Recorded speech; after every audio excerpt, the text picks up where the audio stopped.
Hello everybody. So प्रचंड थकलेला चेहरा माझा दिसतो आहे, कारण की मी खरंच खूप थकली आहे. फटाफट लॉगआउट केलं आणि डायरेक्ट आली वाशीला ही रिक्षाची लाईन बघून माझे 20 मिनिट्स ते इथेच गेले. तर कशीबशी पटापट मी हॉस्पिटलला पोहोचले ऑन टाईम, कारण की मी अपॉइंटमेंट घेतलेली होती.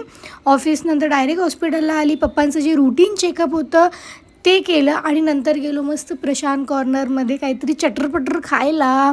आणि इकडचं जे स्वीट असतं, त्यानंतर इकडचं जे ढोकला असतो, इतकं अप्रतिम बनवतात ना, मला तर खूप आवडतं. तसं तर माझ्या पूर्ण फॅमिलीलाच आवडतं, तर काय सांगणार, आम्हाला खूप कॅलरीजच्याच गोष्टी जास्त आवडतात. नंतर आली मी जरा मस्त डिनर वगैरे करून मेडिकलमध्ये. मला जरा फेस वॉश वगैरे, लोशन्स वगैरे घ्यायचे होते आणि फटाफट ते घेतले, कारण की डेली रुटीनसाठी हे खूप मस्ट आहे आणि ते माझं सारखंच संपतं. नंतर बग्गीसोबत राऊंड मारला, टाईमपास केला. भेटूयात नेक्स्ट व्लॉगमध्ये. तोपर्यंत बाय बाय.